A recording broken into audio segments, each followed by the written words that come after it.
the Tan clan. I'm actually from Regina Tan's side.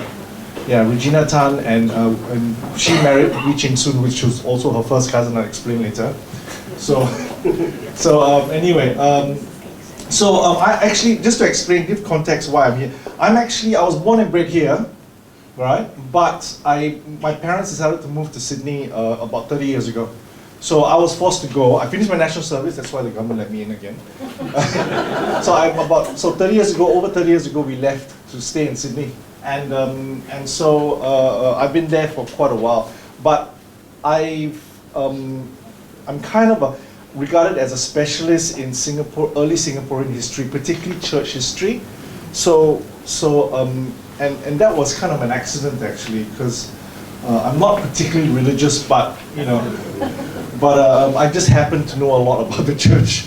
And so while I was doing, so I did my PhD in the 1990s.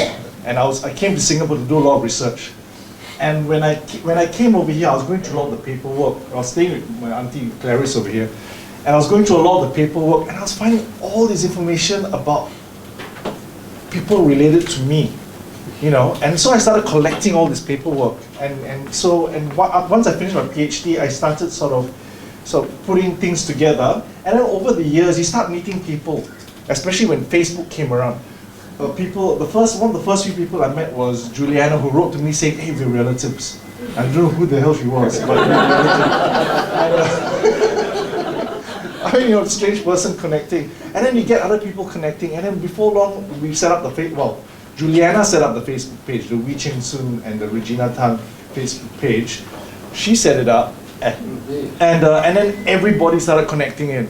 And so now we have become what we become now, an extended sort of group of essentially Tan family members, which we didn't quite know how it all fitted in, but we are working on it. So this, what we are presenting today, is not the definitive picture of our family, because it's still developing. We are still working at it, and there are still spaces in the jigsaw puzzle, and we are still fitting in the pieces. So this is what we have so far, which is quite comprehensive. Now, I also came in January because I got a research fellowship with the National Library Board, and I came over here to look at a particular topic which relates to the development of early colonial Singaporean communities. That's looking back right to almost the beginning when Singapore was founded by the Brits in 1819. But so my period of study is from 1832, and our family members, our ancestors, go all the way back to that period in Singapore.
He was integral in sort of when the Catholic Church set up the Western education system over here, because within 10 years of starting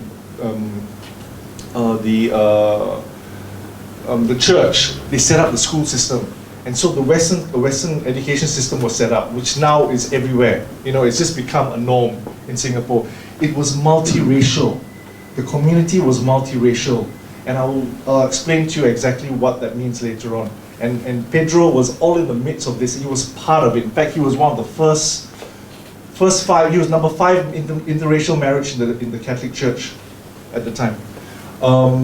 There was a move away from traditionally identifying with old-fashioned concepts of race, of clan affiliations, of dialect groups, because they were rejecting it. They had different reasons for rejecting it, and I'll talk about that later. And also there was also the issue of intermarriage, which before didn't exist. But in those days, he was part of this process, and the early Catholic Church was very, very, very interracial, and there was a lot of intermarriages. Okay, let's start.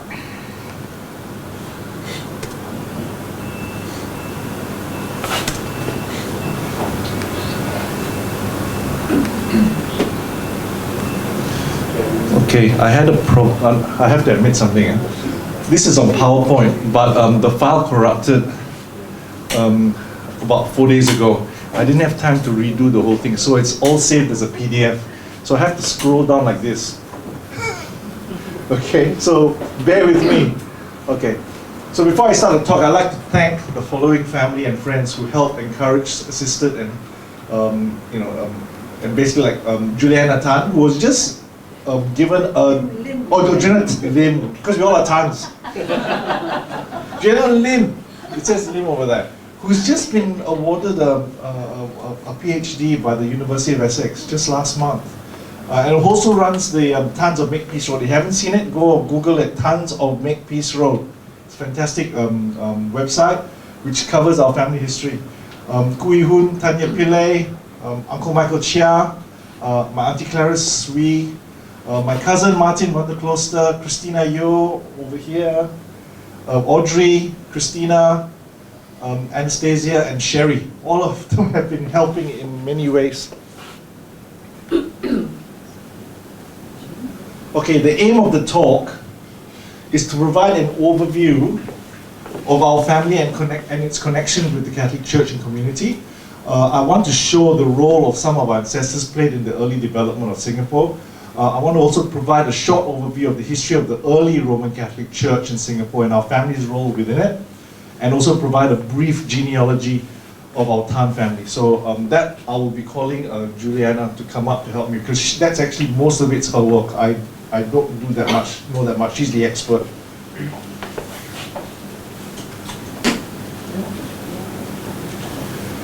Okay, now the history of the Roman Catholic Church. Essentially, Singapore was established as a British trading outpost in February 1819, right? And the first Roman Catholic priest to come into Singapore was a French Father Imbert, Reverend Imbert, who arrived in Singapore in 1822. And he reported back to the Bishop of Siam. That's because Siam, the Bishop of Siam was the main for the regional authority for the Catholic Church in the area at the time. They reported only 12 or 13 Roman Catholics in Singapore at the time. Now, the first Roman Catholic church that was set up was the Portuguese mission, when they sent one priest around 1825. And but that initiative remained very small and very under-resourced. So it never grew as such. Now, 10 years after they came, they first came in 1822, the French decided to set up a permanent base in Singapore in 1832. So within 10 years they were here. And 2 of them came, okay? Father Busho, Father Busho came by himself. Father Padre Yeguros was actually part of the Portuguese mission. The Portuguese mission was very, very disorganized. And what happened was that the Portuguese mission, the priest who was sent in 1825, was from Macau. But Father Yeguros was from Goa, the Portuguese mission in Goa. They didn't know what what the left hand was doing and the right hand was doing. When Father Yegros came over here, he went to see this Portuguese mission people, and they didn't want to have anything to do with it. So what happens if Father Yegros didn't have anywhere to go? He went and joined the French mission. And both of them together, they got a grant of land on Bras Basah Road, which is still held by us today. The Bras Basah Road grant of land. Okay, so that's the Roman Catholic base. It still is to a large extent. So that was received in 1832. And in those early days, there were approximately about 300 parishioners in the Roman Catholic Church in Singapore. 90% of them were Malacca Christians, so they were Malacca Portuguese people, because a lot of Malacca Portuguese came down to Singapore, migrated to Singapore because of higher prices and stuff, because a lot of them were fishermen and fishmongers.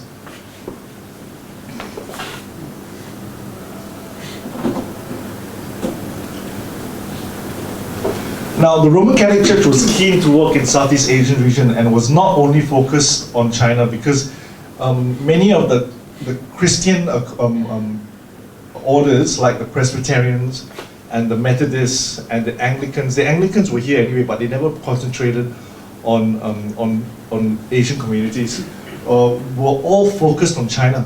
So basically, they came here for a while and then they all traveled straight to China. And so they never actually established themselves over here. They had a very small footprint. And it was open slather because the Catholics were said, okay, we're establishing over here. And so forth, but they didn't establish themselves until the 1880s. So basically, the Catholics had the free reign of Singapore for 50 years. And that's why it's so dominant today, you know, because they were able to grow the way they were able to without any competition. So within 1 year of the priests getting the land on Bras Basah Road, on the 5th of May 1833, they built and consecrated their first chapel, which doesn't exist anymore. It was only 18 meters by 9 meters. It was very badly built, a very small hall. And that was the church. I'm not quite sure what it's called. I suspect it was called the Good Shepherd Church, but I'm not sure. And so this church basically catered for approximately 300 people in 1833, and it slowly grew within a few years to about 400 towards the end of the 1830s. There are no pictures, and remember, photography wasn't invented back then, you know. There's very few. I found this old map of Singapore in 1835. If you see this road over here, it's not very clear, but that's Bras Basah Road. And that's Queen Street, that's Waterloo Street. So we are actually over here in the middle of all of that now. That's Bras Basah Road. If you see a little square, you can just barely see a square over here. That's where the little church was. The 8 meter by 18 meter church. Just some more pictures of so this is in front of St. Joseph's, you know, where St. Joseph's or the current Singapore Art Museum currently stands. Now this is the oldest picture. Oh, sorry. This is the oldest photograph that I know exists of that same site, dating back to 1865. So that's the current St. Joseph's Institution building. The little hall would have been over here, but by 1865 it was already missing. It was already demolished. This is another picture of Bras Basah Road. Looking down, this hill is now where Cathay Building used to be, or Cathay Building is. Yeah, so Cathay Building is here, you're looking down towards Bras Basah Road, and the building would be over there. Do you know what all this is? Yeah, no, laundry. Laundry, Dhoby Ghaut. Dhoby Ghaut. Because this is Dhoby Ghaut. And there's a river over here, so all the Indian dhobis, they used to wash all the linen in the river, and then they put it out in the field to dry.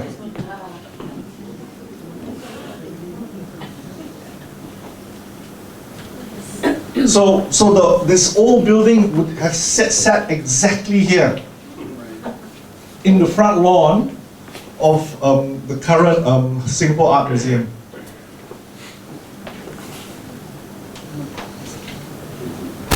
So our ancestors would have been part of that building back then. So what happened immediately after that, with the growth of the congregation in numbers, the expansion of numbers, they outgrew it essentially by 1841. So within less than 10 years, they realized, we can't do this anymore. It's too small, you know. So they say we have to start fundraising. So they fundraised for a proper church, and within 6 years, this church is built, which is still there. Basically, the Good Shepherd Church later became a cathedral in 1897. So that's still there. Concurrently, in this, now remember a lot at that point, when the church first started off in 1833, it was mainly Malacca Portuguese who comprised the majority of the Catholics. At this time, a lot of Teochews were coming to Singapore, and the Catholic priests were converting a lot of the Teochews to Catholicism. Not all of them, but a sizable amount. And so a lot of, now the Teochews were all involved in pepper and Gambia at the time. So, and all of that is near Bukit Timah, Kranji area, all the north of the island. So what they did, the second church that came up was in 1846, probably was at Atap Hut. This photograph was probably taken about 100 years ago, but you know, that it didn't look like that in 1846. It probably was a small little building. It was built in, which is now St. Joseph's Bukit Timah. All right?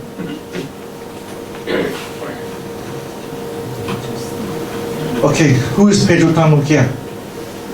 We know he was born in 1808, and he died around 1886.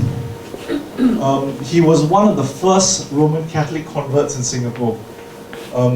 He was not the first, because I know there were 4 others before him, but for some reason the priests never recorded it. But he's the first recorded one that I've come across. He was described, even as in those early days, he was described as a wealthy Chinese merchant.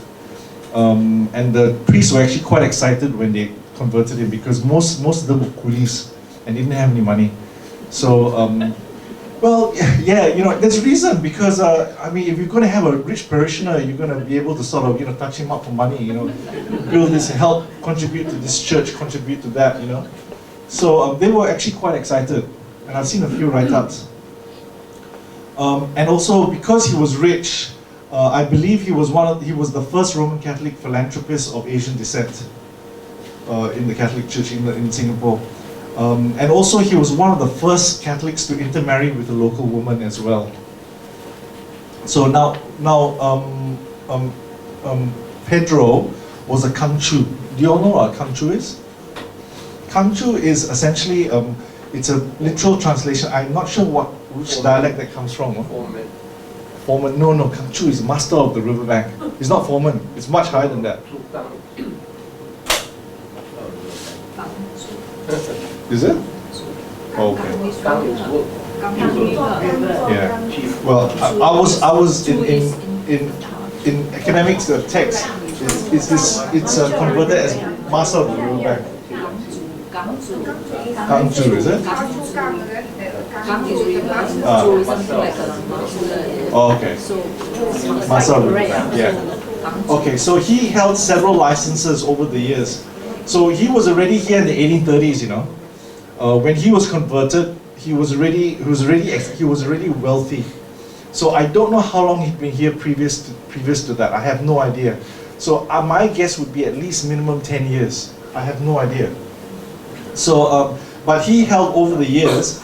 He was Kangchu, and he held a very big, how do you call it, estate in what I think is 7th mile Upper Serangoon Road, which is, I think, heading towards Punggol, and it was called the Trafalgar Estate. I think there's some entities are still called Trafalgar up in that direction, and and then if you also held farms in Ponteng Kecil, all in Johor, Air Hitam, Ping An, Sungai Benut. I'll show more pictures of that later. He cultivated and sold gambia and pepper, and tapioca, but he also dealt in opium. Mark, what's Gambia? Gambia is betel nut. Oh. Yeah, betel nut was not only used for recreational purposes, it was also used by the British from the late 1800s, late 1830s for dye, because it came with I think it had a red or very deep purple color, and so it was a quite a profitable thing to grow. But also he did opium, which is totally legal back then, because that's why the Brits were here. They were here for opium.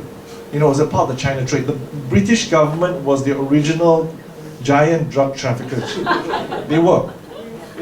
Opium did not become illegal for sale or for cultivation in Singapore till 1936. So it's quite late, you know. So he was dealing in opium. What is that? Opium war in Hong Kong. Yeah. Any questions? No questions? Well, what do you mean by local woman? What's a local I'll get to that. Okay. Yeah, I'll show you the marriage register and everything. So so he sold, and then he ran a business down at Boat Quay called Kia and Company, or Chok Ban Seng.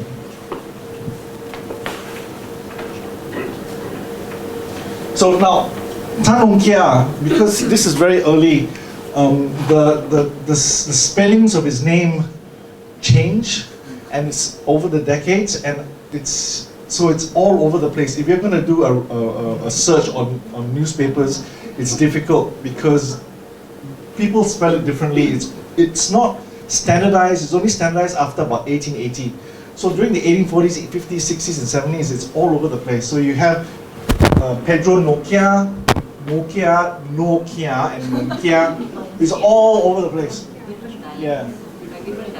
No, I don't think so. It's just translated. It's how the journalists, a lot of them were British as well. They just write it anyhow, is it? And I'll show you another one where even the priest listens to say, "What's your name?" and then he'll tell him, and then he writes it another way. You know. So now, this information was from my grandfather, who's Pedro Tan Ong Kia's great grandson. He told me that Nong Kia was an adopted stepson back in China. All right, and so at the moment we don't know who his adopted parents are, or who his biological parents are.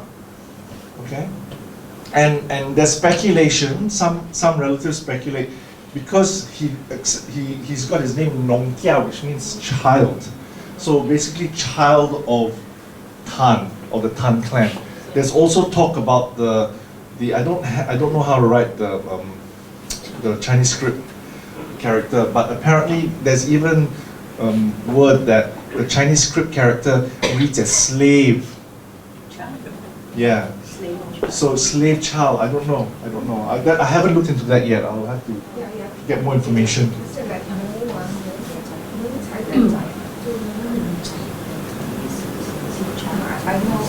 I'll pass the script to you. I'm sure you'll be able to tell me later.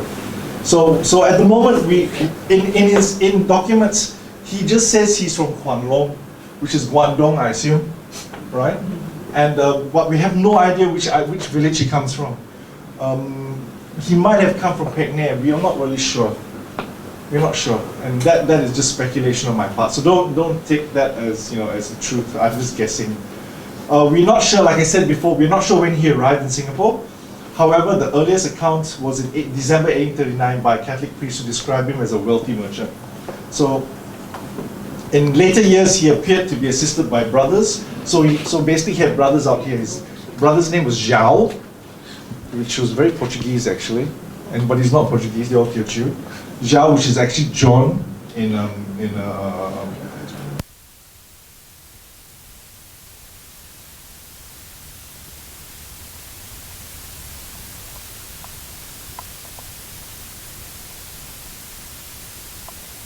like Pedro, Peter, but it's Pedro. He called himself Pedro. But is it also Portuguese? Yeah, I'll talk about that later. Yeah. So this is the baptism cert of Pedro Tan Nokia.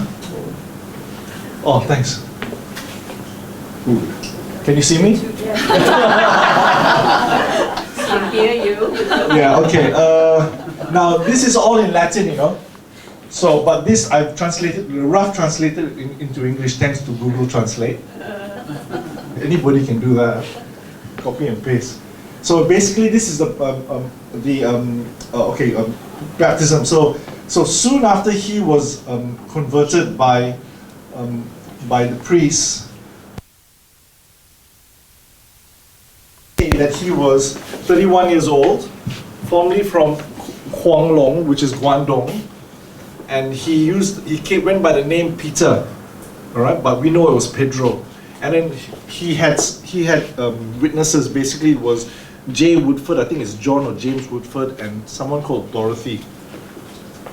So that happened in 1839, and as far as the records show, he's the first Chinese convert, but I know for a fact he's not the first Chinese convert.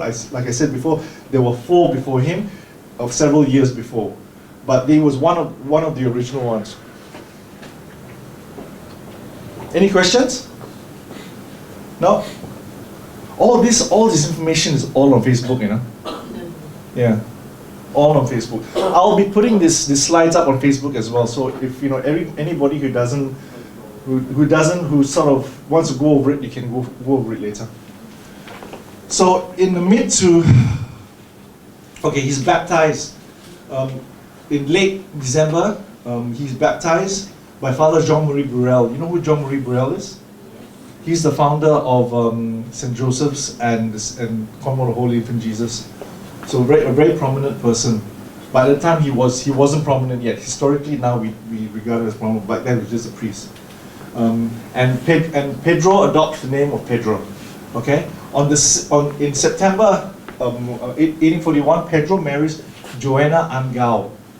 Now she's the legitimate daughter of Joseph and Katrina Angao. Now, according to great-grandson Philip Weeping Lang, who's my grandfather, he told me, and I think Janice E., you were there, I think, at the interview? I don't remember. You can't remember. I got the recording anyway. I heard your voice in it. She's actually, Joanna is of Orang Asli descent. So all of us have Orang Asli in us. If you are descended from either John or Victoria, you have Orang Asli from Joanna Angao. We are not sure how many children they had, but know that the first children were John Tan He Seng, 1842 to 1902, and Victoria Tan Chu Lan, 1843 to 1910. Now, the wife, Joanna dies early. We're not quite sure under what circumstances, but I suspect she died in 1851, possibly during the 1851 anti-Catholic riots in Bukit Timah, Kranji area. I suspect that, because the Chinese were attacked by the Taoist Teochews, because they were seen as sort of anti-Kongsi. Any questions? So Joanna's family was Catholic. Yeah, they were Catholic. I mean, if her family was not Catholic, her parents would not be named on the marriage certificate. In fact, I think I'll show you the cert. Because for Orang Asli to get English names, anglicized names. I thought Orang Asli is like Upon being baptized, they're given Anybody. See, the Catholic Church is strange. That's why it's so interracial. They don't care who you are. You want to become Catholic, they'll take you in. You know, like if you go to say a Taoist temple and say I want to become Catholic, and if you're Indian, they look at you. You know why? You know, Catholics don't care. In fact, they encourage you. They welcome you. Or any Christian denomination for that matter, they don't care, because there's no racial identification or cultural identification of that religion. Like say, the Taoists would identify with people from China, you know, or Indians would identify with being Hindu, that sort of thing. You didn't have that in the Catholic, in the Christian denominations. Now, this is the wedding register of Pedro and Joanna. So this is all in Latin. Again, Laos name, and it's a Pedro Tan Nong Kia. So, Tan Nong Kia. So he says, okay. So he says, Pedro Ano Kia. Ano Kigna. So it's all over the place. Now this was spotted, I wouldn't have spotted this. This was spotted by an independent researcher, Koo Yi-hun. And okay, so this is in 1841, in 6 September. And so he marries Pedro, and he says he's a Chinaman. That's how he identified them. It's not, China is not said in derogatory terms. Those days, that's just to denote that he was born in China. And marrying Anna Angao, a legitimate daughter of Joseph and Katrina. All right, so they were. So if the parents are named, that means the parents are Catholic as well. And it's witness. Now look at his witnesses. The witnesses are equivalent to bridesmaid and best man today, and they're all not Teochew. George Leclerc, Bartholomew Jacob, Philip and Joachim. So he's mixing around, these people. They're not mixing among Chinese. They are friends from all over the place. So he's very sort of culturally fluid sort of personality. And he's not the only one. There are other Chinese that do the same as well in the marriage registers. So the multiracial aspect of the Catholic community is basically, for this study I have been provided access to records dating back to the first half, so basically reading back to 1832. All right, thanks to the Archdiocese and Jennifer over there. She's sitting behind, very quietly watching. But she's responsible. She helped me get access. Significantly, this new material clearly shows that intermarriage within the racially mixed congregation was much more prevalent, most significantly between China-born Teochew males. This is in the 1830s. And females from the what I call in my study, I call Peranakan Christian, but all of you would know them as Malacca Portuguese people. So there's a lot of intermarriage between Malacca Portuguese and Malays and indigenous women.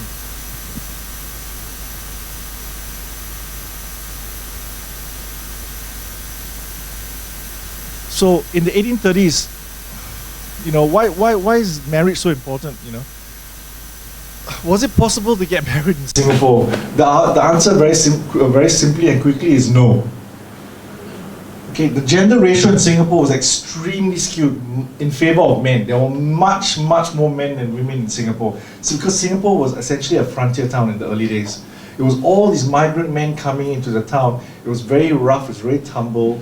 It was quite, it's like how many of you have seen American cowboy films where you have mining towns? Yeah, it's like that. It was like that. So no women will come in. They will not bring women in. It's too rough. So 1823, 8 men to 1 woman. So that's the ratio. It's incredibly high. Gets worse, 1850, 12 men to 1 woman. 1860 gets worse again, 15 men to 1 woman. This problem was not overcome till the 1930s. So to our grandparents' generation, was it solved? The problem was solved. Now, well, just generally more families, and then more families, more established families. Basically, you have more daughters, and then slowly the numbers of women go up over the decades, and then finally it's 50-50. Prior to that, it wasn't 50-50. It looks as if it was more like 20-80. So if someone wanted to get married in the early days, you can't, and you had to have something special to offer in order to get married. So like Xia Yutong, who's a Chinese writer, it's a Peranakan Chinese writer from the 1840s, he said in Singapore there were only 2,000 men and women who were married at the time. And most of them were all Malacca-born shopkeepers. So marriage was only viable for people who could afford it or had existing familial networks. So if you didn't have a familial network existent at the time, so a lot of these Teochew men who were coming straight from China, they came by themselves. They didn't bring their parents, they didn't bring their sisters, brothers and sisters, and everybody did the same. So all were men over here. There was no support whatsoever. So these people could not get support, because remember, those days not love marriages, you relied on your family network to choose your partner for you. And also the Peranakan community didn't want to have anything to do with them, because these guys were all Sinkays. I don't know if you know what the term Singke is. Yeah, it's like, is it wild chicken? Is it, was it? New people. New people. Yes. Oh, okay. Yeah. Sing Oh, okay. is the best. Oh, new guests. Okay. Well, it was very derogatory, I think. Yeah. So the Peranakans wouldn't touch these people. Okay? Now we call them swafu. Let's move on.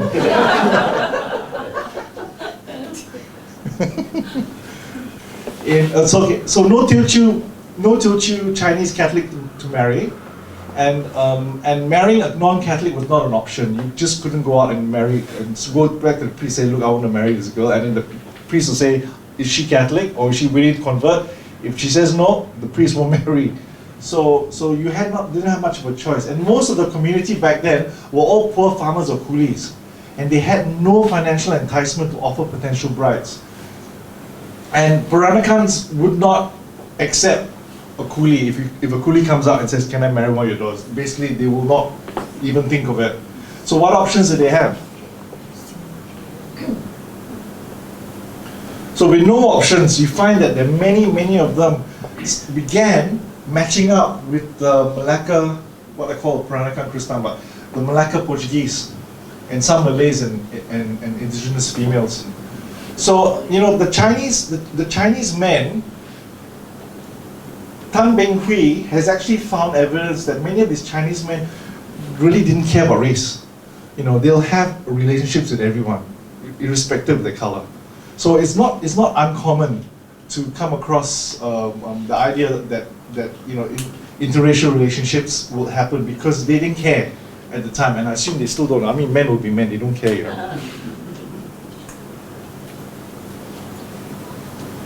So there's strong evidence of intermixing between the two largest groups. That's between the Teochew men and the Portuguese women. So many of them, and as a result, many of them adopted Portuguese type names. So you have Pedro. There are others called Joaquim. Pedro's brother is called João, which is John in Portuguese. And there's even a Domingo later on. And there's even one person called Peter de Santa Maria. And none of them, and there's no clan name there, you know, if they're a Lim or a Tan or a Te or a Yo, there's no clan. So they just have, like, say, Pedro Anokia, or Tan Nongkia, no, it's no Tan, Nongkia, or else you have Domingo Acau, you know, things like that. So they didn't have the clan names. They were not keen to use the clan names. And the friendships were apparent as well, because I was showing you before, a lot of the witnesses were all non-Chinese. They were, you know, they were friends with other people of different races. And like I said, they didn't use their clan names in the church records. I'll explain that later.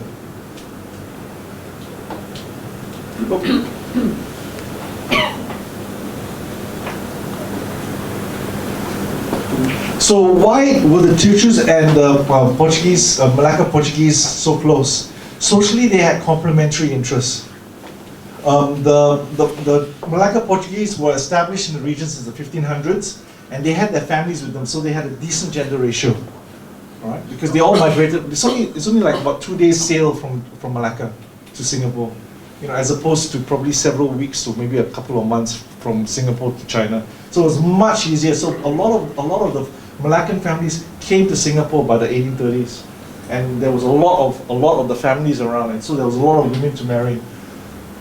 Other communities like the Europeans and the Eurasian communities. Now, when I use the term Eurasian, I'm using that in sort of a different way to how it's used today, because there were a lot of people within the church at the time who were not from Malacca. They were from Madras, from Penang, from Bencoolen, which is in Indonesia, who were all second, third generation Eurasians. So they were quite white in that respect, and they tended to marry among themselves. Generally speaking, the early days, and they would, if a Teochew approached one of them, they would basically go away, because they regarded the Teochews as their social inferior. All right. But in the same way, the Portuguese as well, from Malacca, were also looked down by the Eurasians. So you know, so these communities were all looked down by the others. So what happens? You find that you know, it was a good match. Basically, the Teochew men who were also, most of them were poor as well. Some of them had a little bit of clout. So it's a good match because the Portuguese were very poor themselves, you know. They were only fishermen and fishmongers. And so when you have these two groups, you find that the Teochews and the Malaccan Portuguese were the ones who were able to sort of match up. And what I found, although I haven't got strong evidence, was that the Portuguese community probably would have been looking around and spotting, okay, which of these Teochew men would be a good match for my daughter? And if you're going to be a coolie, they're not going to marry you. Okay? It makes common sense. If you're going to be really poor, why do you want to marry another man who's really poor? It makes no sense. So what they'll do, because they have got some a valuable asset with them, they've got daughters, they look for the ones with promise, the ones who are socially mobile. And so people like Pedro was a rich merchant, so he was quite a catch. So all the prettiest girls, the healthiest girls, would be approaching people like Pedro. In other ways, you know, maybe the others wouldn't have been as rich as Pedro. They would have maybe had a small farm somewhere, or maybe they had a small business. So they would have had, you know, sort of enticement to the Portuguese families to encourage them to come forward and say, look, you know, we can come up to some sort of agreement where they tie their interests together. So this is a map. This is not a map. This is a graph of marriages, intermarriages, just for one period. I mapped this out between 1833 to 1868, but I only just give you just a 10-year window over here. Just to give you an example. Down here is all the males. Down here is all the females. So essentially, you have European males, Eurasian males, Eurasian as in the first, second, third generation Eurasian males, Peranakans, there's nothing, Indians, the Malaccan people from Malacca, Portuguese, and here the Teochew ones here as well. So if you see over here, the Teochews, one of them managed to marry a Teochew girl, or Chinese girl. All of these married Malaccan Portuguese girls. And these are all, this grey here is all Malay girls, Malay or indigenous girls. The Malaccan boys, one of them managed to get a Chinese girl, I don't know how he did that, and all of them basically married their own kind, so basically Malaccan Portuguese. Indians only marry Indians, I don't know where they get all that women from, I have no idea. So obviously there was a lot of women coming up from India as well. Eurasians only marry Eurasians. This is the first to third generation Eurasians. The Angmonangs over here, the Europeans, they seem to marry everyone. Okay, that's Malaccan, Indian, Chinese, European.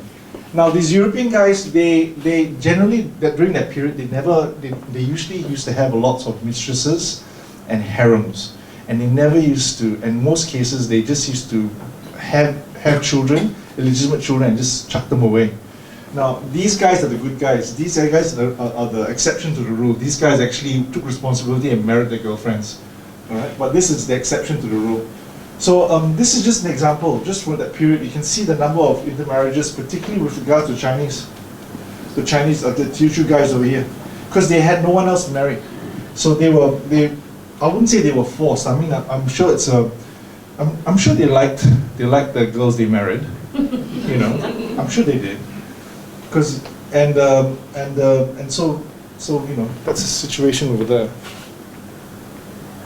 Any questions? Yeah, Liko. During the Qing dynasty, because the government banned the women who Come out, yeah. Come out. Actually, they don't allow men come out also, but men somehow come, so they can't bring the women. Yeah. But there were a lot of women coming out after 1850 for some reason. Because of the conflict, isn't it? Yeah, the Civil War. Yeah, yeah. It was I don't think, you know, even though with the laws that came out from Beijing, I don't think it was very uniformly sort of, you know, it was very, you know, they say you can't do this, but everyone does it anyway, you know.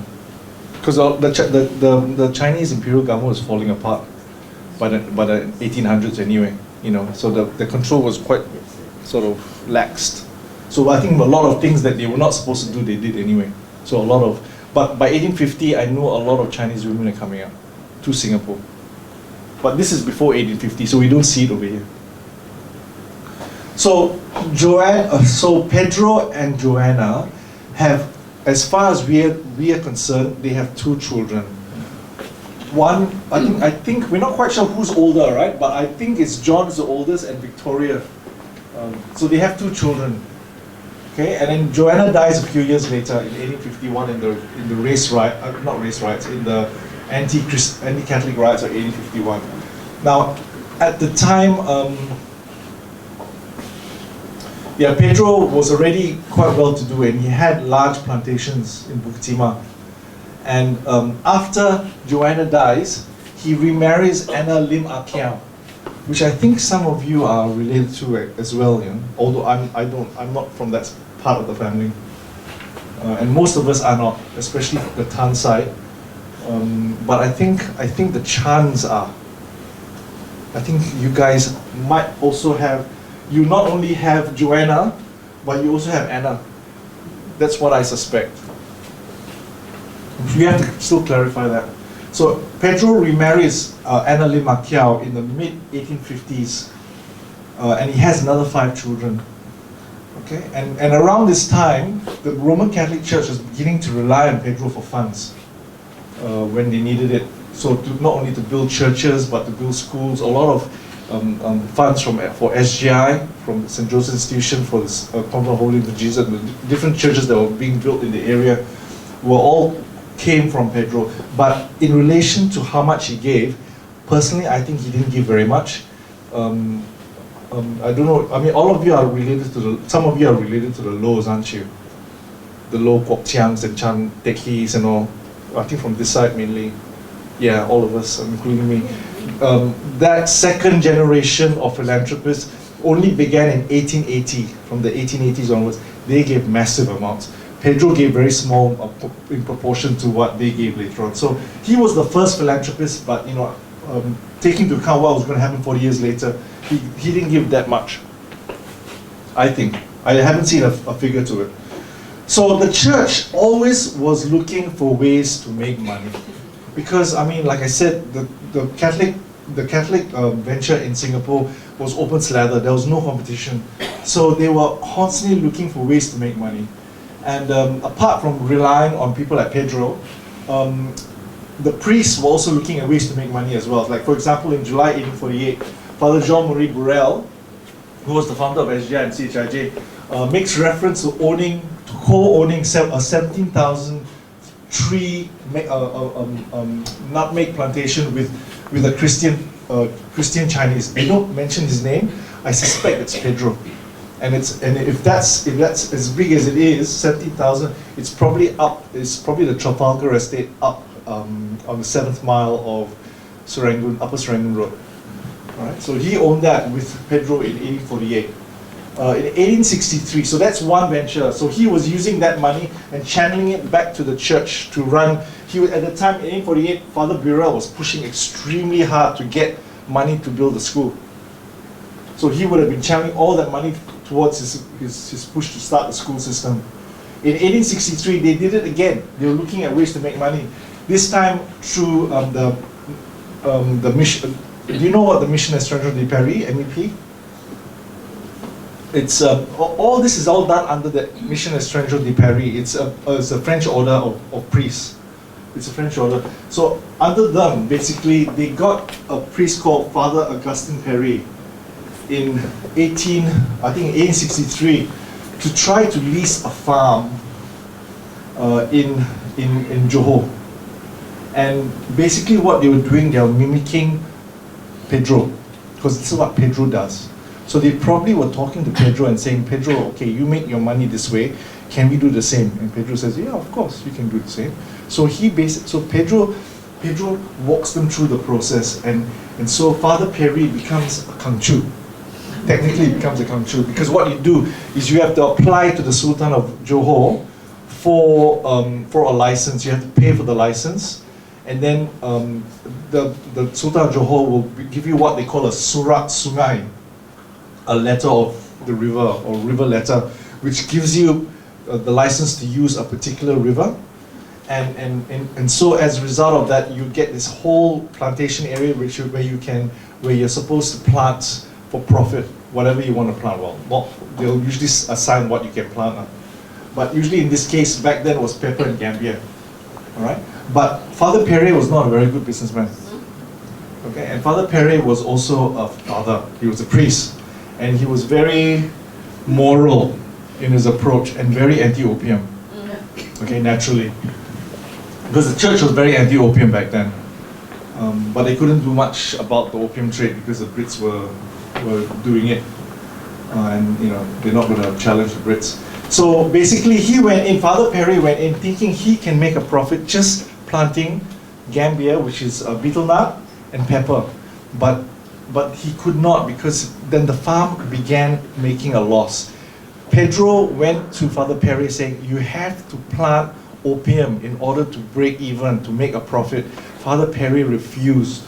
And so what happens is that Father Perret's venture begins to fail, and Pedro witnesses this, and he decides to pull the plug, because he knows that now Pedro was the main financier. He had several $1,000s banked into Father Perret's venture, the church venture. So he pulls the plug, essentially, and so Father Perret basically loses everything, and he just abandons the venture. And guess who takes over? Pedro. Pedro takes over the lease, and I don't think he paid the Roman Catholic Church. So Pedro was quite opportunistic. He's a cunning fox of a business person. And that's why when you say how when I talk about how what sort of philanthropist he was, I don't think he was a very good philanthropist. He'll give, but he won't give a lot. He'll just give what he can afford, and then to make sure, and he'll keep the rest to make sure that he's rich enough to enjoy himself. But he won't give a lot. So this is a map of all Pedro's areas of all his farms were located right up to 1863. So in Singapore, I'm not sure whether these were separate, okay? It could be one giant farm. I know this farm over here was 1,000 acres. So it was huge. And it was in the Bukit Timah area, or Payoh area, I don't know. And he had Pontian Kecil, Sungai Benut, Sungai Pingan, and Air Hitam. So this is where he was controlling. So he had up to a point, I think he had up to about 15 to 20 farms, basically running concurrently.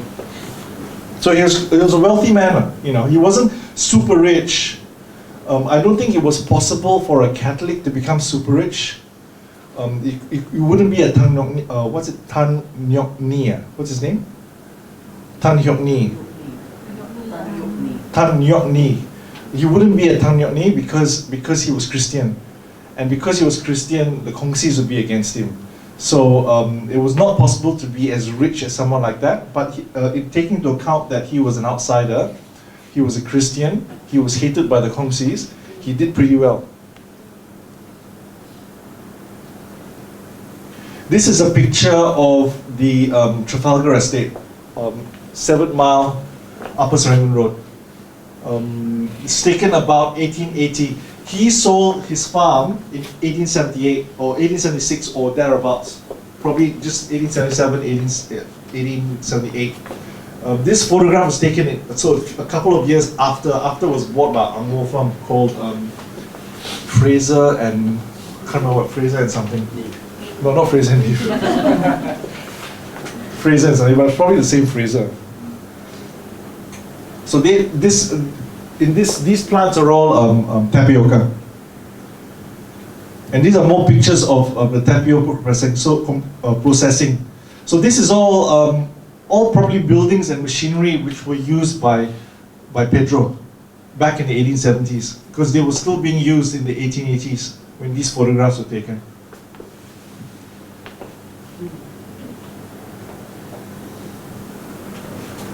Was tapioca so profitable in those days? Yeah, probably was.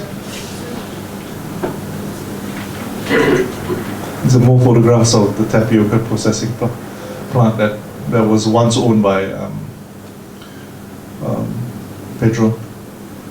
So Pedro called his farm the Trafalgar Farm, Trafalgar Estate.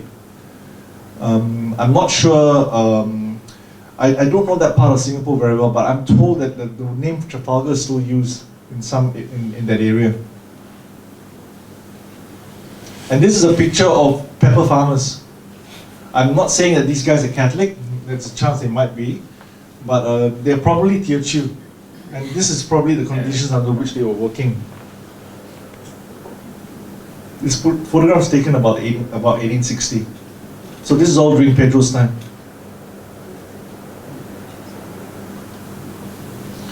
This is a photograph of pepper plantation processing, all these atap huts. This is done many years later in 1900, but it would have been quite similar in the 1850s, 1860s as well.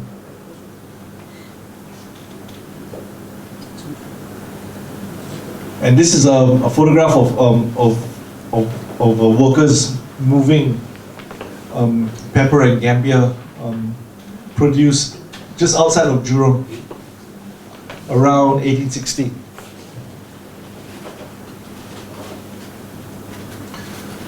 So like I said, Pedro was a wily businessman, and he would not allow obligation and religiosity to get in the way of making a profit. So, you know, I wouldn't call him a good son of the Catholic Church. He was not. The Catholic Church takes a strong stand against opium and refuses to allow any of its parishioners to use it. If they do, they are excommunicated. This is clearly said. But because Pedro doesn't use it, he only grows it and sells it, and also because he's the only philanthropist, I think they close one eye.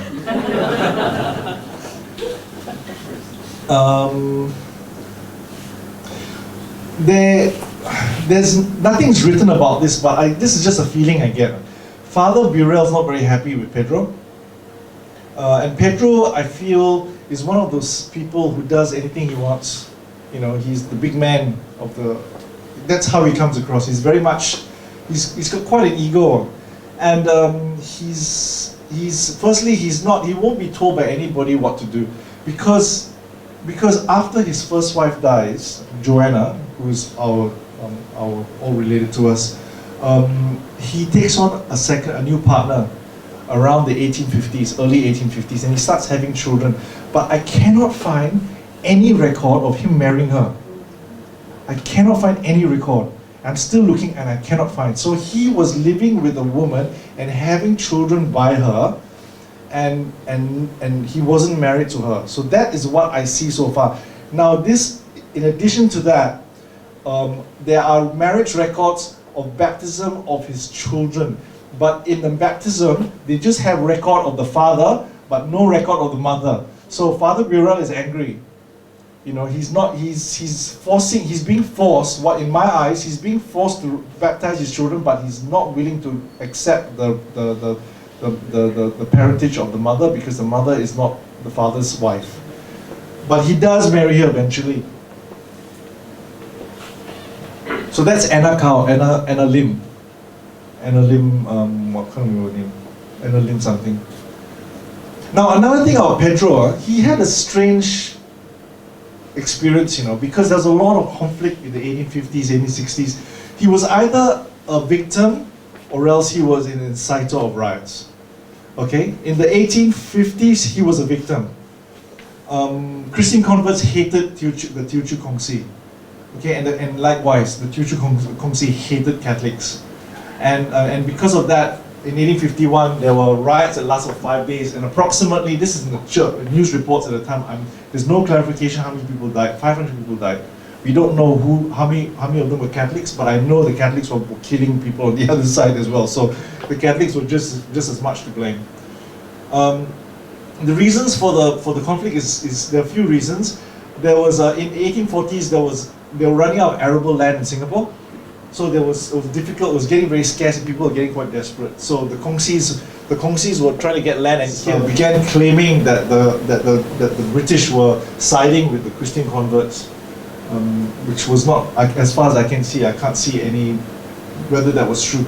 But this one, there was rumors that rich Christian planters were dealing in opium, therefore circumventing Kongsi license control. Now, this information, I know for a fact that Pedro was selling and growing opium because my grandfather said so. And no one knows this because there are other academics who've written about Pedro in the past, and they all don't know that he dealt with opium. And that's one of the reasons. This has been stated as one of the reasons for the riot. So basically, Pedro was illegally selling opium over the rights of the Kongsi, and they were angry, and that's one of the reasons why they started attacking the Catholics. So the riots were, I hate to admit it, riots were partly the blame of Pedro to a large extent, because how it worked back then, if you wanted to sell opium, you had to go to the British government and buy a license. When you buy the license, and the license is not cheap, it's several $1,000s back then. And then once you have the license, you were allowed to grow and sell opium. But what Pedro was doing, he was doing it on the sly. He was doing it quietly, and so he was taking in the Kongsi's eyes, he was taking business away from them. That's why they were angry. So this information comes from my grandfather, Philip Wu Peng Leng. I think when my grandfather told me that, he didn't know about the 1851 riots. I just put this together much later. So like for example, Pedro, one of the first places to get attacked was Pedro's farm. So like the attacks began, actual riots began 15 April or February 1851. His farms were attacked as early as 30th October 1850.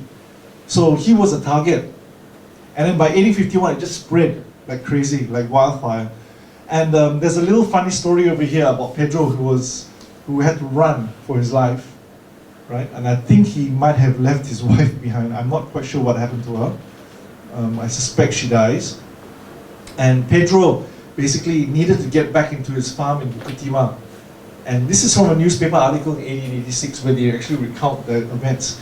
And they said Pedro Nokia wanted to go to Bukit Timah to his gambia and pepper plantations, and Mr. Harry Crowell. Mr. Harry Crowell was the local police officer, police constable at the time, managed to take him up and down, having bagged poor Pedro in a gunny bag, that's a gunny sack, right? And stored him in the bottom of the hack. The hack is like a, what's a hack? Like a little cart with a horse at the front. And he had 3 ponies on the road rattling away at breakneck speed. So Pedro was right at the bottom of the carriage, and hidden inside a gunny sack, and that's how he got in and out to check to see whether his farm was okay.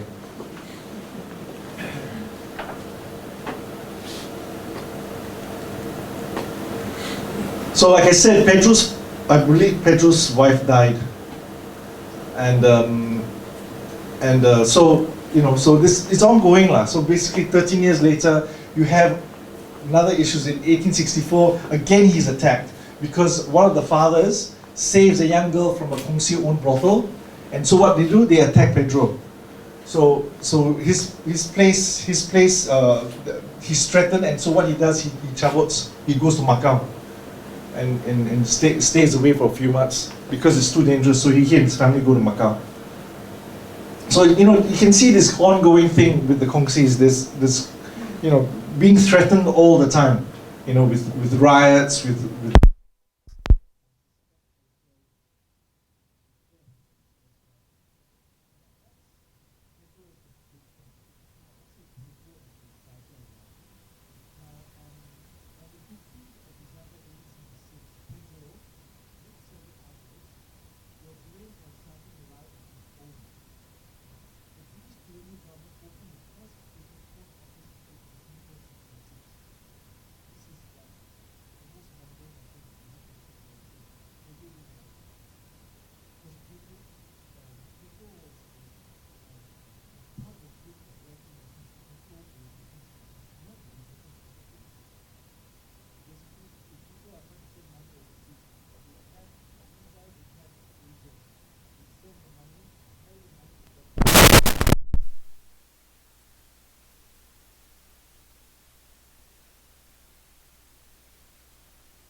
Maybe back then, yeah. This is probably called a key. And that's the bulletin, the GBO.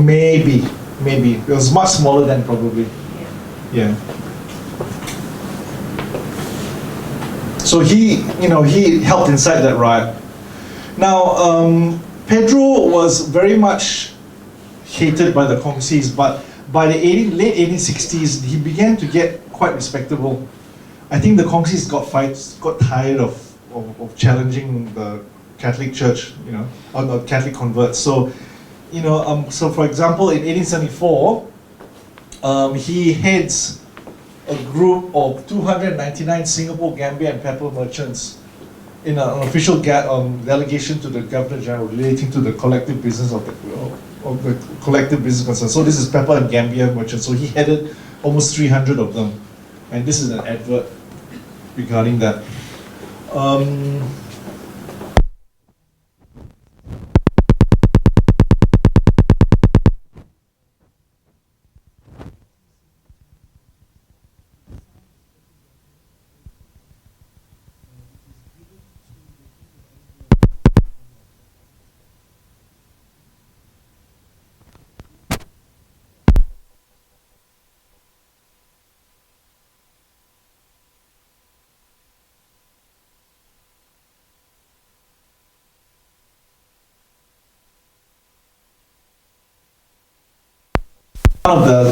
One of the 70 signatories. His name is somewhere here.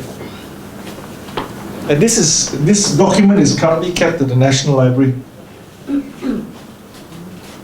So he's become, from someone who was reviled by the Kongsis and by a non-Catholic community, he suddenly by 1874 or 1869, he's become accepted by the Chinese business community. He's one of them now.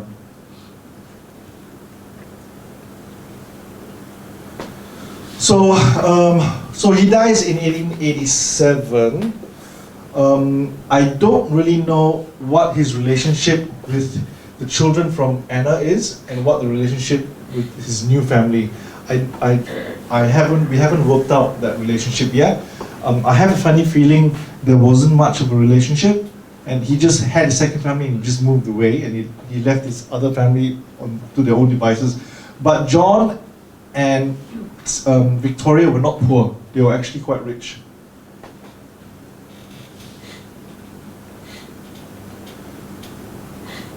So, essentially, just to sum up very quickly, his main role, which was very tumultuous, riots and all that sort of thing, and being threatened and isolated, and maybe even having his wife killed in the process. He was still the original, I believe, the original Asian or parishioner philanthropist in the Roman Catholic Church, which would become a bigger sort of prominence about 40 years later. And it was essentially his primary business. Basically, the church was constantly looking for ways to make money. So they tried to use Pedro without much success. But by the 1870s, they took a gamble and lent $1,000 to a young China-born Teochew parishioner called Jacob Lo Kok Chiang, who some of us are related to over here. The great granddaughter over there. To start out a business called Kiam Ho Heng. Now, this one, Kiam Ho Heng, was the one, and its associated companies in Chan Tek Hee, Lo Kok Chiang. Another Chong or Cheng Kui Tiam. Yeah, Cheng Kui Tiam. But Cheng Kui Tiam is not included in Kiam Ho Heng, It's different. Yeah. So it's mainly Lo Kok Chiang and Chan Tek Hee were the main ones. There were other ones as well. And they used to give a lot of money. So if you look at infrastructure, Catholic infrastructure in Singapore and even in Bangkok, you find all of that was mainly built after the 1880s. It was mainly because of this, this family business. Okay, now we go to the second part. The Tan family tree. Now I'll have to call out Juliana soon, but just before she comes up, I'll just give you an overview. So, Pedro, first marriage. He marries the Orang Asli lady called Joanna Angao. We're not quite sure when she was born. Well, I suspect she died in 1851. All right? And they have 2 children. One is John Tehei Seng, and another one is Victoria Tan Chu Lan. Now, John marries Magdalene Lim Gyok Sia, and they have all these children. Many of you are, many of you in this audience, many of you are branched from one of these children here. All right, and Victoria Tan marries a man called Peter Ng Asoy or Wee Asoy. All right, and she lives till 1902, and she doesn't have as many children as John. She only has about 6. So far, we found 6. So, but definitely much less children than they do. So, so just to run through the list, you have the oldest child is Miriam, and then Regina, and then Jacob, and then Marion, Anthony, Cecilia, Joseph, Thomas, Paul, Francis, Lucian. Lucian is the last one. And on Victoria's side, we have Wee Cheng Kun, Wee Cheng Sun, Wee Cheng Yong, Louisa Wee Siu Kim, and then we just found one, Anna Ng Sui Noi. I don't know much about her. And then we also found another one called Catherine. So, and over here, remember I told you how he had a second marriage to Anna Lim. These are all the children here. Now, the first child, Cecilia Tan Luan Hong, married a Moses Chan Yong Seng, who was the son of Chan Teck Hee. Yeah, it's my grandfather. Yeah. Great grandfather. So you know, you have sort of links everywhere. You see, a lot of these families, they married all these rich mercantile families. Not all of them. Some of them were super rich, but some were just average, you know, middle class. They also married into the families. So you have all these people. Most of these people we don't have a contact with at the moment. So most of the contact in this room relate to these 2 arms. So Marc, we have 2 twins, right? The twins are not mentioned. I don't know about the twins. I can't find evidence of them. So you know, that's what my grandfather told me about the twins, but I don't know. So the twins came from Pedro Tan and Joanna. That's what my grandfather says, but I can't find evidence of them. So I don't mention them anymore. Yeah. So we'll start with the Juliana. You want to start? Can we put on the light? So the eldest child, we'll start off from this side, okay, from John Tan, because most people here are John Tan Hei Seng's children, descendants. So Miriam Tan Ji Tian, eldest child of John Tan Hei Seng and Magdalene Lim. We don't know much about her. I have more information. Oh, okay. Why don't you come up? Yeah. So basically, firstly, I'm Juliana. I'm the granddaughter of the last Tan brother, Francis Tan. And my sister over there, Janet, we're sisters, okay? And our mother was one of 2 children adopted by Francis Tan. So we're not kosher, but she grew up with the Tan, so we take it as we're Tans, right? Yeah. So what I'm going to do is to actually take you through each of the 11 siblings whom I've traced, not counting one who died within 8 months. And I want to introduce you to each other. Okay, because you're wondering why you're all in this room together, right? But to start first by mentioning the family of Pedro's second wife, Anna's daughter, Cecilia Tan, right? Yeah. And her granddaughter is. Stand up, are you granddaughter of you granddaughter or daughter of Granddaughter of Chan Yong Seng. Seng, that's right, yeah. Yong Seng, so Tan the first wife died, Ah, right. and we are the Second wives. Second Ah, wife. so Cecilia Tan died early, and you and Priska over there are the descendants of the second wife. my grandmother is Cole. Okay, I'm gonna go into that. Well, okay, fine, okay. So let's start now with Mariam. Actually, it's Mariam, not Miriam. Okay, my error. Okay, Mariam Tan. Okay. Okay, yesterday was a huge eureka moment, because I have found the three children of Mariam Tan Zilian, who married Peter Kao Kwangju. Okay, and their marriage was witnessed by Chan Tek Hee and Maria Kao.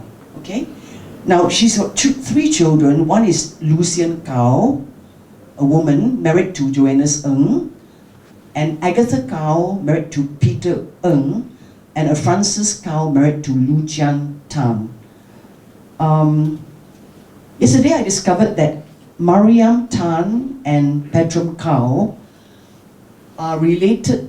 Can you go back to the, maybe you go back to the overall, yeah. I found that Mariam and Peter Kao were two. Okay, Mariam, who's a sister of Anthony, of Jacob, right? They are siblings, all right? Peter and Rosa are siblings. Okay? Peter, Rosa and Peter Kao are siblings. They share a father, Paul Kao. Okay? And I believe that they're linked to Maria Kao. Are they? Are they?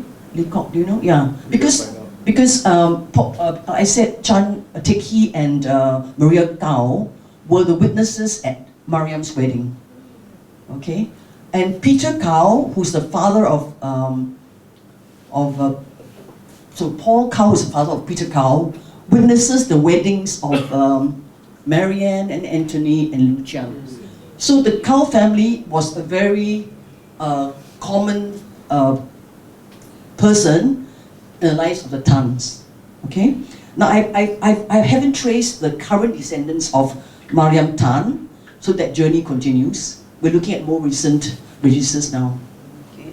The second, of course, the most famous. I want to introduce to you the descendants of Regina Tan. Oh, okay? this is the marriage cert of That's right. Miriam. That's right. You can see here that Chan Tek Hee, right? Yeah, and and they're the witnesses. Okay. Okay. Now Regina. Okay, the biggest delegation here. I think you all know that she was Jiko, right? And she married David Wee Cheng Soon, and I believe that Regina was the surrogate mom for all her siblings. She was about 18 years old by the time Lucian was born. Okay, so a much older sister. And I really believe that my assumptions are that Regina took care of her siblings very well, making sure that they had homes to live in, spouses. She matchmade them to her own friends and friends' children, and also jobs in Wee Cheng Soon's company. Okay, so let me introduce you to the descendants of Regina. So Regina's, is there any more to Regina? Okay, right, okay. So let's go by one by one, okay? Cecilia Wee Sai Cheng, who married Anthony Low from Low Kok Chang family. They live in England. I don't think anybody of them is here, but I've met them in England. Philip Wee Peng Ling, very famous, right? So these are his, Marc is his grandson, okay? Daughter. Well, stand up so they can all see you. Clarice is his daughter. Okay. Janice is his daughter. Then the two grandsons. Vincent is his Vincent? son. Vincent, right? Yeah. Vincent here, and Kenneth and Colin are his grandsons. Okay. Stand up so we can all see you. Okay, right? Clarice, Jacob, stand up for a while so we can all see who you are, and at lunchtime we can interact. Okay, and yeah, all right, yeah, yeah. Okay. Vincent's wife is Margaret. Vincent's, yes, Margaret, yes, yeah, Margaret, yeah. Okay, so that's Philip Wee's children and grandchildren. Elizabeth Wee, okay, married Dr. Chia Tik Yam, and her children, Michael and Auntie Millie. Well, I mean, I'm just saying that the family, right? Okay, and the grandchildren, right? Yeah. So let me go first. Diane Chia, okay, daughter of Michael. Angeline, daughter of Lawrence, right? And Lucille. Lucille, can you introduce your family to us? I've never met you before. My father is Julian Chan and my mom is Mabel Chan. Right, and who are with you? Can you just tell us? My husband and my Hi. youngest son. Hi, and the two ladies with you, are they? The two ladies with you, are they also your relatives? Yes, they're my dad's sister's kids. So the chance of the On family. the Chan side, okay, Yeah. okay, fine, right, okay. Tanya. And of course, Tanya Tanya. is, also the Laura's daughter, right? So this is the Chia family, right? Yeah, from Wee Cheng Soon. I don't have, Teresa Wee was married and divorced and no children. Mary Wee, I grew up with Valentine and Jacqueline and Benjamin. Jacqueline and Benjamin are gone. Valentine couldn't come today, but I've met him, right? Yeah, recently. And okay, interestingly, now Regina and David Wee Cheng Soon adopted 2 children, right? The first, Regina Lau, okay. Now Regina Lau married Joseph Tay, and her children and adopted children are Clifford, the son of the first wife of Joseph Tay, okay? Right, am I right? Yeah. And Anna Cole, yeah. Okay? Yeah. Joseph Tay's first wife's grandson is Clifford. Where's Patrick? Huh? No, Patrick. It's not here. Okay, right. And then John Tay Loisek, yeah, is also the son of Tay's first wife. Okay, I've not met. Well, Regina Lau's own daughter, Auntie Lillian, is not here. I've met them as well. She could come today. Okay, so that's the. But as adoptees, were they related to the Tan family? No, I haven't traced information on Regina Lau. Akan datang, okay?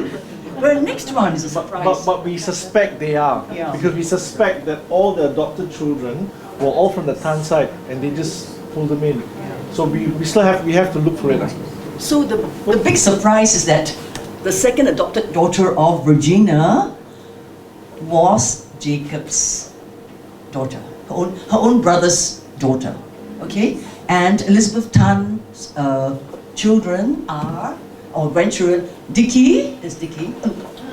Stephen, right? Stephen is the son of Elizabeth Tan. Oh, Elizabeth Tan, right? Yeah, yes, that's right. Yeah, and Sherry and Josephine are the grandchildren of Elizabeth Tan.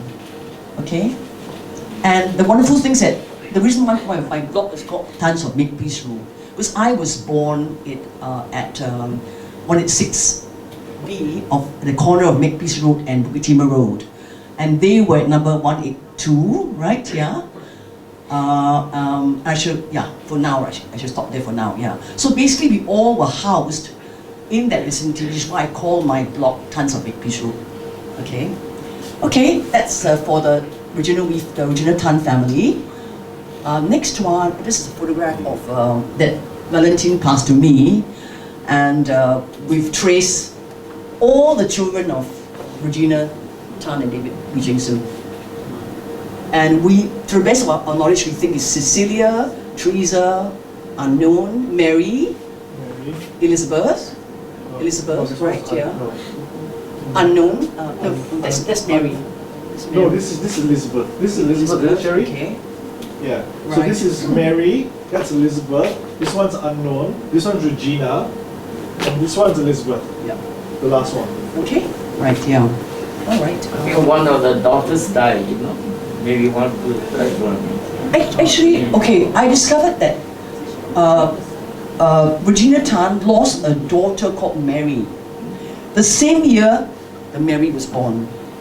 She lost a daughter at Tank Road the same year before Mary was born. So I suspect that she named her newly born daughter after the one who died. Okay, yeah. It happens in other families too, yeah. Yeah. But who else are you talking about, Uncle Michael? Who else are you talking about? That Michael, that one, yeah, she's married. She was died as a child, I think, right? I think Yeah. she was about 14 or Yeah, something. yeah, when quite she young, died. yeah, right, yeah. Okay, So this is all the daughters, yeah. all right? And there are pictures of, Wee Cheng Soon family, right? So this is Wee Cheng Soon. There are very few pictures of Wee Cheng Soon. I was told that he didn't like having his photograph taken. He's very superstitious. So they managed to sneak photographs in. So I only can find 2 so far. So this is Wee Cheng Soon. That's his son, Philip Wee Peng Leng, as a young man, and that's him in 1988. And he died in 1991. That's Philip Wee again with Marco Vincent, who's over there, and my auntie Margie, who just died about 2 years ago. Miss Singapore. Huh? That was Miss Singapore. Yeah, yeah, Marjorie is a Miss Singapore, right? Yes, do you all know that? Yeah. 1954, like Miss Malaya's International, right? At the time, right? Yeah. And there's a video of her actually parading in front of Tony Curtis. Okay? You can find it online, yeah. For the 1954 Miss International pageant, yeah. Miss World pageant, or whatever it is, yeah. Okay, so this is the one you see. Jacob Tan Kun Hua was the first son of John Tan and Madeline Lim, and it is her daughter, his daughter, who is adopted by Regina. And I said Stephen and Sherry and Elizabeth are all Josephine are all her son and grandchildren. Okay, like I said, Rose. Okay, interestingly, is that her mother, Jacob's wife, Rosa Cole, by Stephen's account, lived with her at Bukit Timah, is 182 till her death in the 70s. So one of my mysteries is, why would Regina adopt a child whose mother is alive and still living with her? I don't understand that. So these are mysteries I want to, over time, unravel. Okay? And I can't find anything on Jacob, so we suspect that he went to Bangkok to work with the families there. That's a Kiam Ho Heng family. Yeah, and we're in touch Kiam Ho with Heng business. we're in touch with the Low family in Thailand, and they're researching their records to see whether there are any records of the Tan brothers working in the companies. Right, yeah. Okay, next one is Marian. Is Marian Tan, that's right, Marian Tan, yeah. Okay, so Marian Tan was married to a man called Peter Ngung, okay? And I know nothing about her, but I have discovered in the last couple of weeks that the Ngung name appears elsewhere in a Tan family tree. Michael, Peter's wife was a Ngung, Peter Chia's mother was a Ngung, Cecilia Ngung. Oh. N-G-U-N. So your grandmother. Very little You see, about okay, my yeah. father's side. I found Peter Chia's one of his certs, and his mother is Tan, fifth uncle is also Cecilia Ngung. So I suspect that the Ngung family probably features as well somewhere. Research continues. Okay, but I know nothing more about her than just this, right? Next one, So Marian. that's Marian Tan's cert. So Marian- this is Oh yeah, that marriage cert, right? Yeah. yeah. So this is Marian Tan's cert, Yeah. marriage cert. Yeah, correct. Yeah. Okay. Yeah. So this is married 1903. It's a Pina Paul's I church. think Mr. Paul Cow also was the you see, Paul Speak to the mic. Paul. Didn't Not sure who was the witnesses. Paul. Cow, right? Cow Kwangju, right? Was the witness as well? Yeah. Anyway. Okay, Anthony Tan here too. Don't know anything about him at all. He married Mariana Lee Laimia. And I've got really no idea, nothing more about him. Research continues. He may have been working in Bangkok though. Yeah. Because I think it was Audrey's mother, Marie Teresa, and my mother, in the very early days of my blogging. They were the ones who told us that their oldest three brothers had gone to Bangkok to work, which is why fifth uncle became the local leader, local clan leader, you see, because the rest had gone to Thailand. But like I said, I've got nothing more to go by. Okay. So this is the firm that we were talking about, the Camel Ring. Like I said earlier, that this is the second wave of philanthropists that happened after Pedro. So Pedro is the first generation. In the 1880s, these guys came online in the Catholic Church, and so they became the sort of the main arm of philanthropy for the building of infrastructure in Singapore as well as in Bangkok. That's why you go to Bangkok now, go to the Catholic churches over there, they're really beautiful because of the money from these firms such as this. So the family, the Tan family were obviously linked in with this family as well, and they were working at this company at the time, which was located right next to the Holy Rosary Church in Bangkok. It's in the compound actually of the Holy Rosary Church in Bangkok. Alright. Now this one here is the most famous Tan An. Si Go or Si Lao Yi. She's the auntie who was in Pulau Ubin, okay, lived in Pulau Ubin. And many of you, when I interview you, have mentioned going there to vacation. That means you go there and you spend Sunday with her. And my mother even mentioned they bring a priest over to say Mass, then there's a big makan thereafter. And she's also known for bringing to Singapore a lot of produce for the family. Okay, so she has got 3 children, the Joseph Low and the 2 boys, Jack Hyang and Jack T, I think, yeah, and a daughter called Agong, and married to Abba, and Abba apparently owned. Clarice can tell you firsthand, and Janice too. He owned a kind of a boat, right? Yeah, and he would ferry the family to Pulau Ubin for free, right? Yeah, to enjoy the day with Siko. Okay, so the puzzling thing that we haven't solved is whether Siko was somehow involved with Wee Cheng Soon's granite quarries and plantations at Pulau Ubin. Mary Tan, who is the daughter of Paul Tan, told me that she spent her 7 years of her life with Siko, but they were living in Okyo. And Anastasia said that she visited Siko in Pegu Road.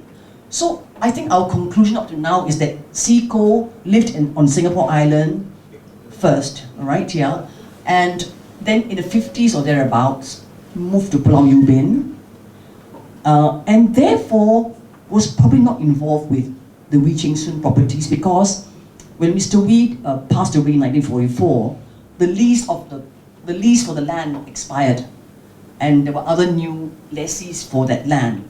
So we think she was there because her son-in-law was involved and her daughter were living there.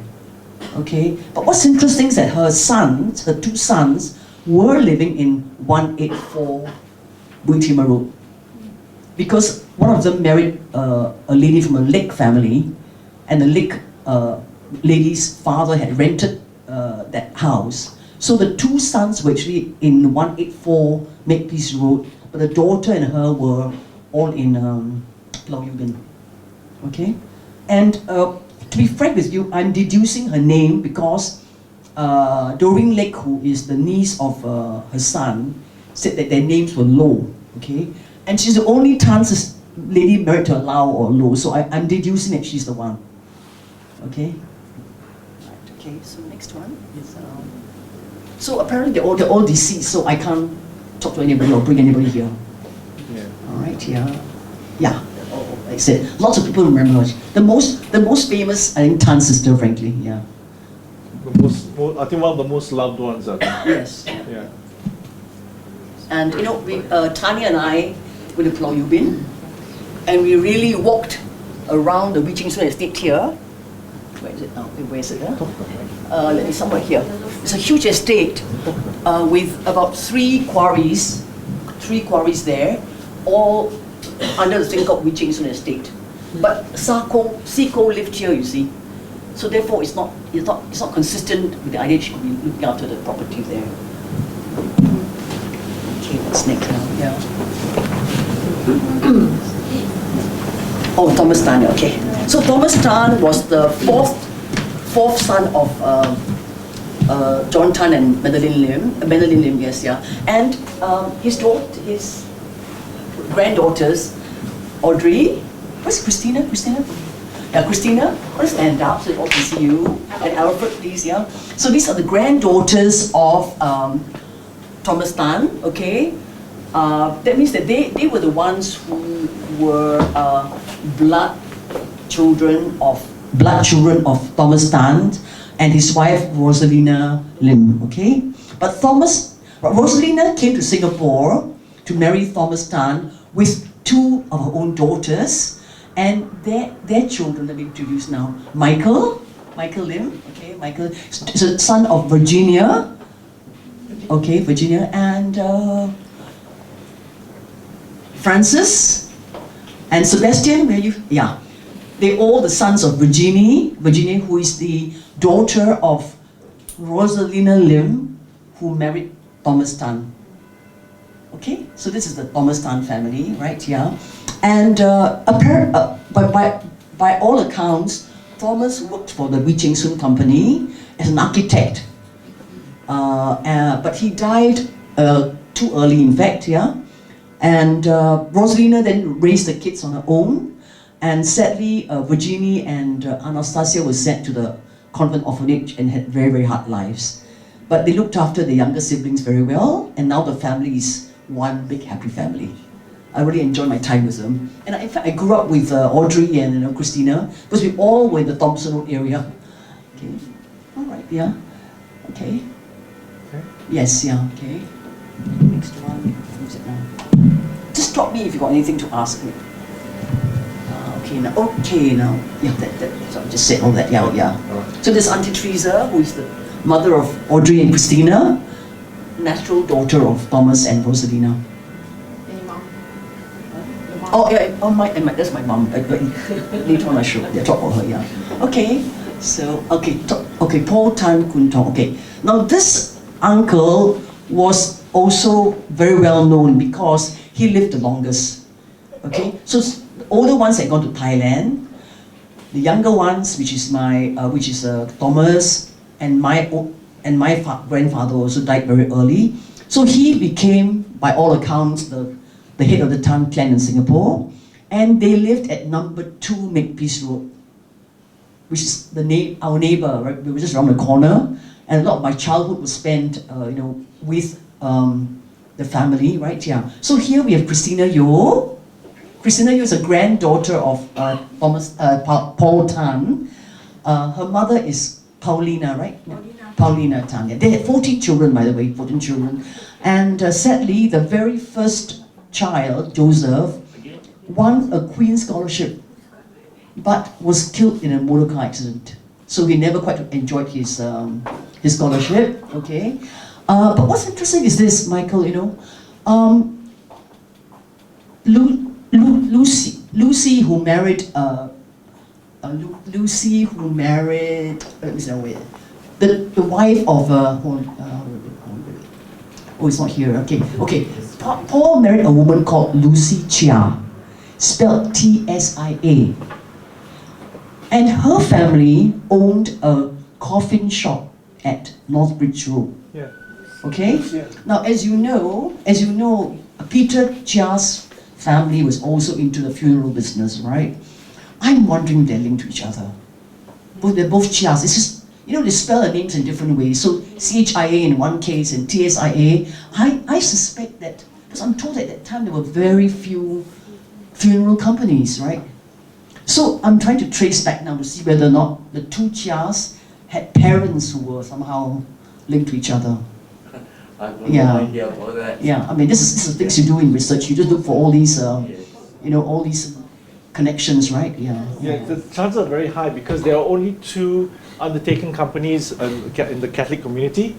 One was a Singapore Casket Company, which still exists, and the other one was the Chia Undertakers, which is Uncle Michael's grandparents. I know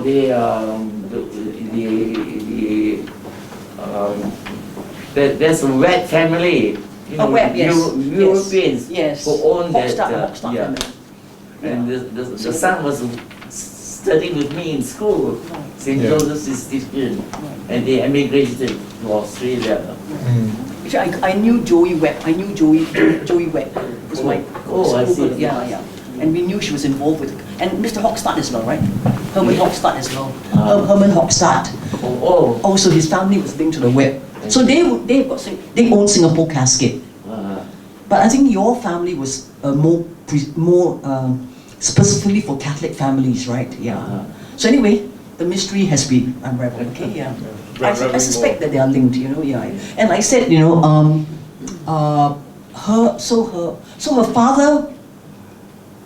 father was a Chia. Her mother was a Ngung, you see. So whether that Ngung is linked to the wife of Anthony, I've got to unravel that. Okay. Then next one, my own grandfather. Okay. Okay. This is, by the way, this is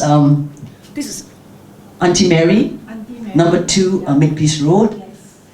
Mark and I visited her in a CC home about a month ago to talk to her, and she's such a lively, bubbly person, but of course in a wheelchair, and you know, she grew up for 7 years with 4th auntie, she said, and you know, and said things that she never had education.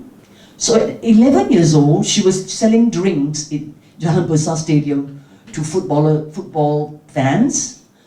Then in her early 20s, she became a professional housekeeper, and her most beloved, famous employer was a racing driver called what? Jan Basser, right? She worked in KL for about 20 years. Yeah, so she followed them to KL and you know elsewhere in the world, and she's got very fond memories of, you know, very. She was uneducated. She couldn't really read anything I lent to her, but such a bubbly, happy personality. She was educated in Chinese. Right? Yeah. So, but she studied English very well. She did reading the newspaper and all that with the employer. So that's why she improved her English. Yeah, and you could see that at home, you know, she obviously has acquired some manners, and she says before I eat my food, I always offer it to my ward mates. So some kind of pedigree that come along with living with a European family for very, very long, right? Yeah. Okay, next one. That's my own grandfather, like I said. Yeah. Like I said, my mom was adopted by him.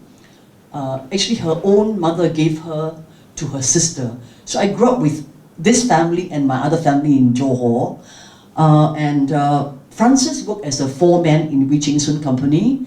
And my mother always says she's very grateful to the Wee family for housing her.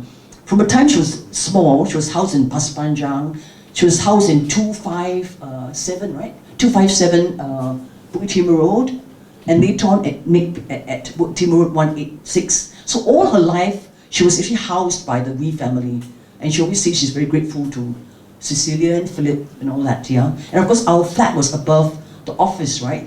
So we grew up running around the office and so on. You know, right? And so that's our family, right? And we are here. We're here, me and my sister. Okay, that's us, right? And this is the inside of 186B of Bukit Timur Road. It's me and my brothers, my sister, right? My mom, and so this is the inside. Very, very, very charming homes, I must say. Yeah. Is it still around? It's still there. Still there, yes, yeah. It's now owned, being, I think, leased by a realtor, yeah. And then we went, Michael and I went there with a few of us, yeah. Right, yeah. Yeah, this is the house. This is the house, is it? This is 186, right? Yeah. And around there is Makepeace Road, you see? Yeah. No, you can talk in the shop, yeah. Can you pick up because the battery just died? Yeah, just let us pick it up, yeah. Okay. Okay, right. It's dead. Is dead, huh? Okay, right, okay. Oh yeah, by the way, the midwife, anyone called a midwife? So I know Vincent and Janice lived in Makepeace Road during the war, right? Yeah, right, during the war years. And so they've got some memories of Makepeace Road, right? I don't know whether you remember this lady, Auntie Mary, a Dutch Indonesian midwife who lived with the Roytons, number 25, and she went around helping different families, right? So we grew up with this Auntie Mary, yeah, okay. Then finally, Lucian Tan Mang Tian, she too, I've got no idea who her children are. Research continues, right here. But the name Lee actually appears somewhere else too. But I haven't found any real connections right here. But the Anastasia remembers that Joseph, that Joseph first worked as a clerk in civil service, and later on became a dispenser at Glitchia's clinic. So I don't wonder if anyone remembers that at all. You remember dispenser in your Yeah. This one, The let you- dispenser, my No, father's no, it clinic, doesn't. No, that's just was no. somebody Oh, that's not mine. the USB. we found Yeah. in Bombay. Oh, Go up and okay. help you. Yeah. Okay. So it And can't be. he- And he was flying the tigers over the Himalayas. Flying tigers over the Himalayas. Yeah, they call them the flying tigers. They were flying supplies to Chiang Kai-shek's army. He was a pilot. He was a, Thank you. Yeah. he wasn't a pilot. He was assisting. Oh, assisting. Yeah, he was only and he came to Singapore, got a job with my father in my father's dispensary. Right. Became the accountant there. Right. So you see, this is where, when I interview our family members, I get all these memories, right? But I can't always, it doesn't always all hang together for me. And that's why the story just continues, right? This research I began about 10 years ago now. And we keep on just adding new memories. And what I do is to actually record them, I write about them as they are. I would say so and so recollects this without concluding. So I don't know what the answer is really. So in this case, Auntie Anastasia's memory is that, that. Nigel, do you pick up Uncle Michael's story? Yeah? Okay. Okay, so I think I'm done, I think, yeah. Yes, and there's one thing more, another mystery I would like you to help solve if you can. And that is the story of somebody we call Tua Lau Ku.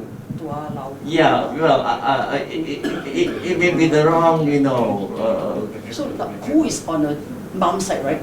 Mom's side, right? Tua Lau Ku, yes, on the mom's side. Okay. Yeah, and the first time we met him was in Sri Lanka. It was called Ceylon in those days. Ceylon it was it. And he was totally uneducated. He was just the deckhand on a merchant ship. His boat was torpedoed by a Japanese submarine. And then he was rescued. And the rescued boat was torpedoed again by another Japanese submarine. Or maybe the same Japanese submarine. There's no way of doing it. And so he landed in Colombo, the capital of Ceylon. And one of his friends on the boat read a newspaper advertisement. That advertisement was placed in the newspaper by my father.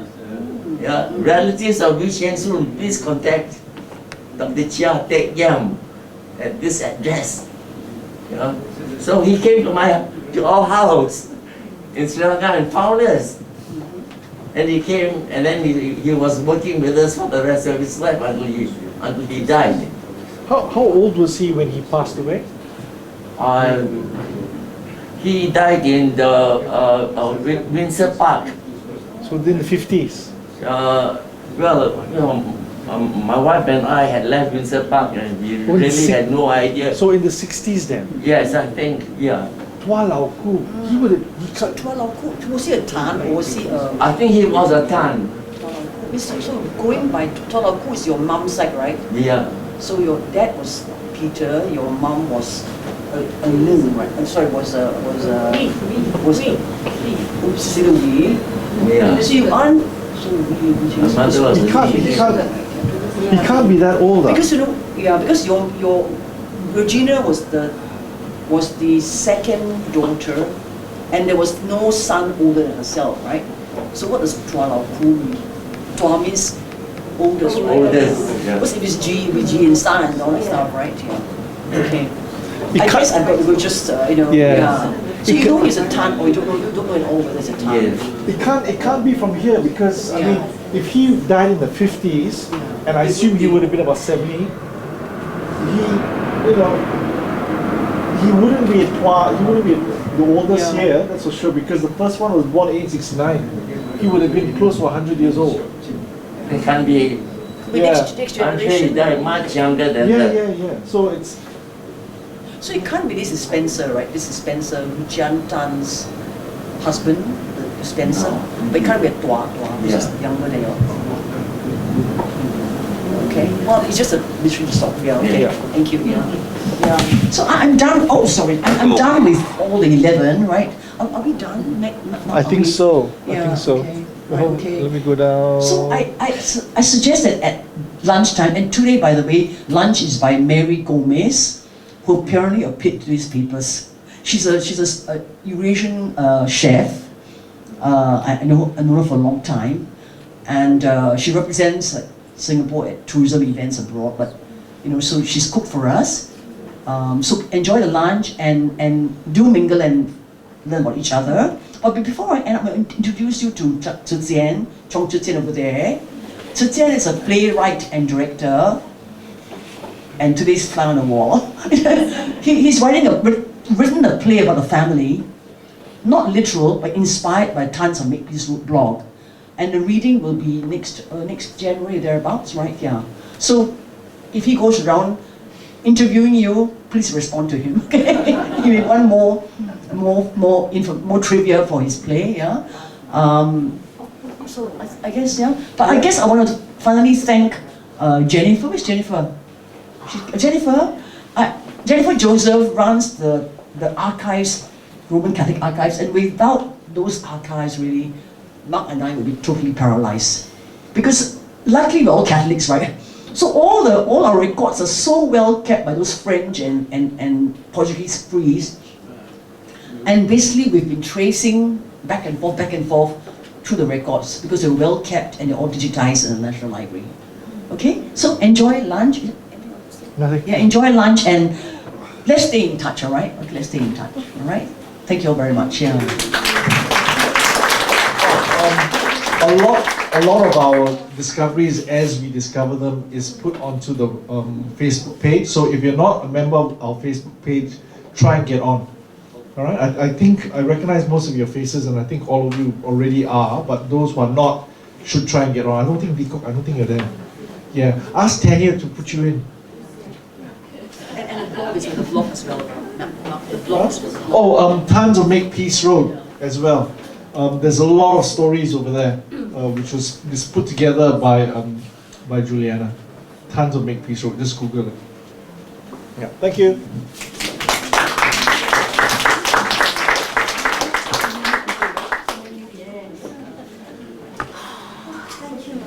Thanks, dear.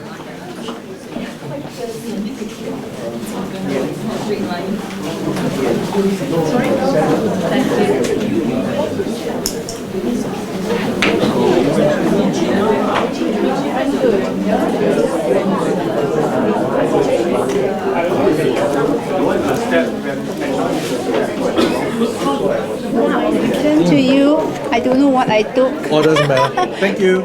Thanks a lot.